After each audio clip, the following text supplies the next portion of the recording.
ദൈവത്തിന് സ്തുതി. പ്രഭാതകിരണത്തിലേക്ക് സ്നേഹവന്ദനം.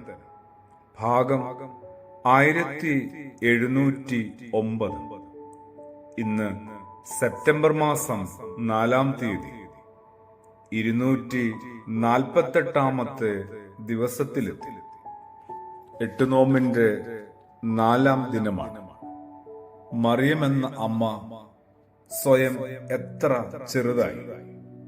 ബോധബോധം കാരണമെന്തായിരുന്നു? തന്റെ ഉള്ളിലുള്ള ദൈവത്തെ തിരിച്ചറിയാനായിട്ട്, ദൈവത്തെ സ്വീകരിപ്പാനായിട്ട്, അങ്ങനെ ദൈവഹിതത്തിന് സ്വന്തം ജീവിതത്തെ സമർപ്പണത്തോടും ത്യാഗ മനസ്സോടും കൂടി വിട്ടുകൊടുക്കാനൊക്കെയായി തയ്യാറായി. സ്വയം ചെറുതാകാതിരിപ്പാനായിട്ട് ആർക്കും കഴിയുകയില്ല. ചെറുതായേ മതിയാവും.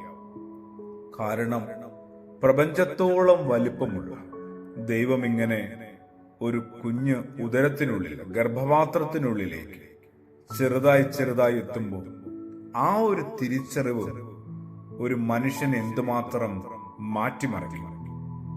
ഇങ്ങനെ കർത്താവ് ക്രിസ്തുയേശു പറഞ്ഞു, ഇതെന്റെ ശരീരമാണ്. അതൊരു അപ്പം കയ്യിലെടുത്തിട്ടായിരുന്നു.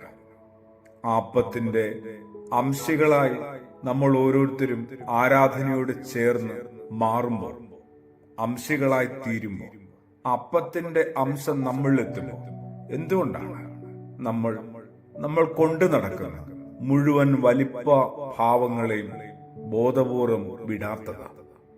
ചെറുതാണെന്ന്, തീരെ ചെറുതാണെന്ന് ഓരോരുത്തരും ഏറ്റവും സ്വകാര്യതയിൽ സ്വയം ഒന്ന് പറഞ്ഞു തുടങ്ങണ്ടേ?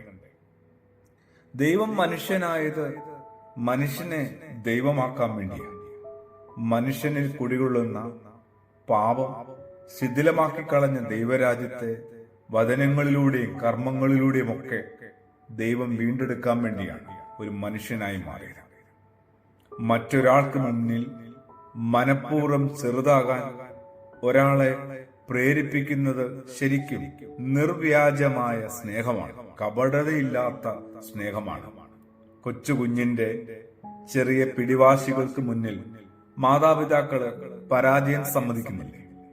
കുഞ്ഞിന്റെ കൂടെ ചില കളികളിൽ ഏർപ്പെടുമ്പോൾ ബോധപൂർവം തോറ്റു കൊടുക്കാറില്ലേ?